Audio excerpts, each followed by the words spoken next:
Alrighty guys, Gherkinstill here, and I feel like after now that we've seen all of the Hoyoverse sponsored creator videos on Aventurine, think a little bit more of what I said in the previous video about how horrible he is more come to light.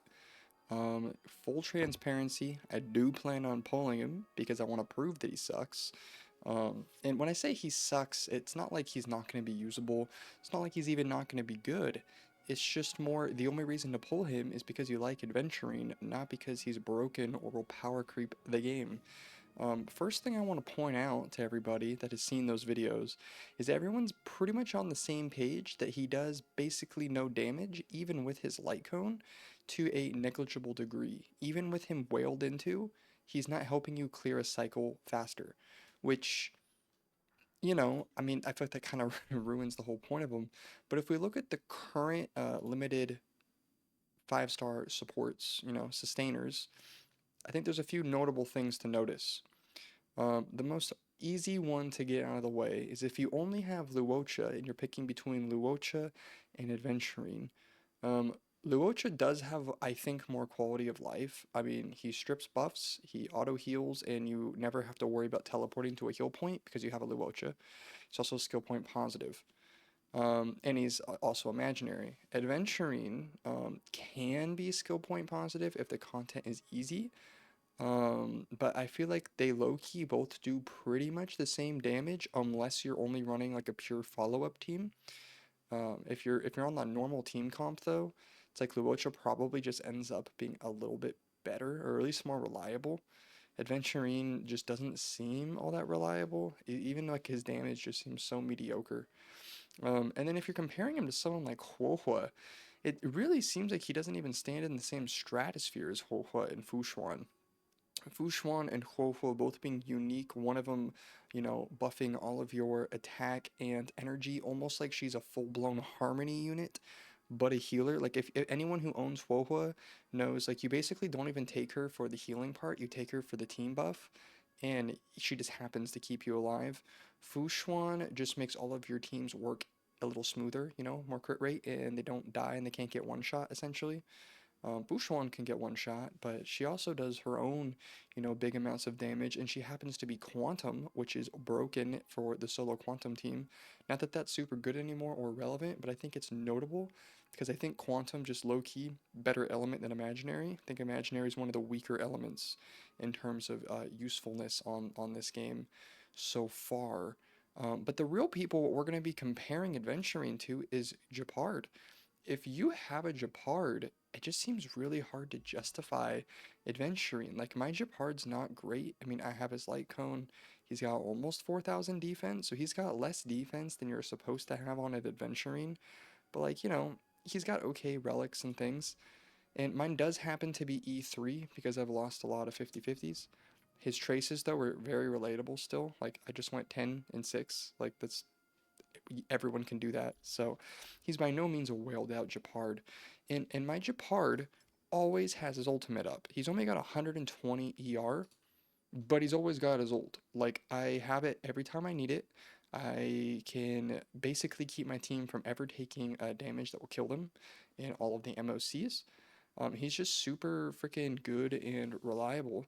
And you may be saying, well, Aventurine does more AoE damage, yada yada yada.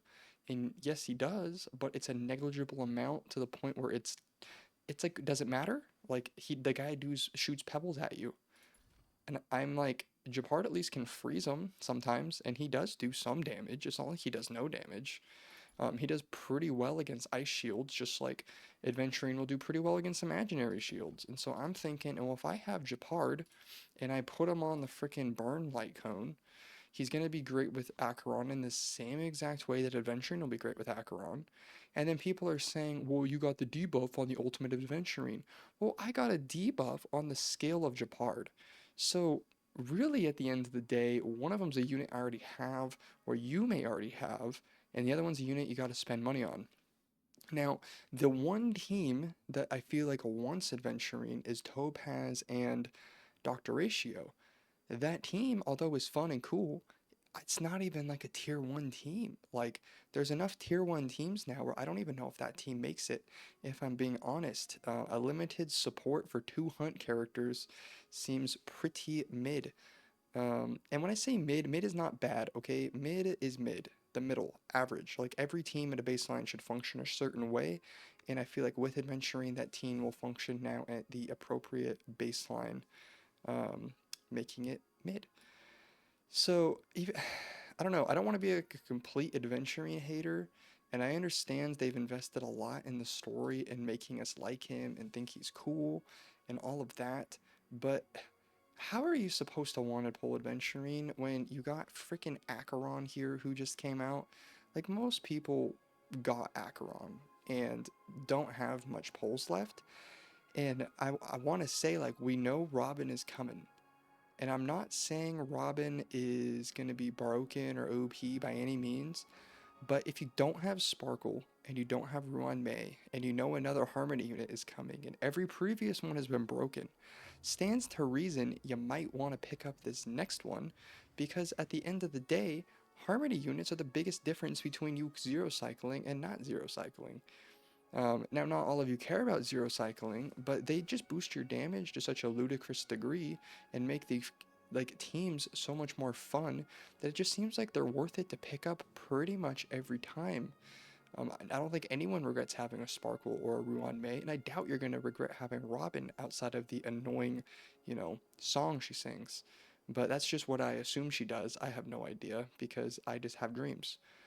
But I don't know, guys. What do you think? Do you think Aventurine is super overrated? I'm sure most of you have watched the videos from like Braxophone, I Win to Lose, and the sorts on what he does and how he looks, and he just seems so underwhelming.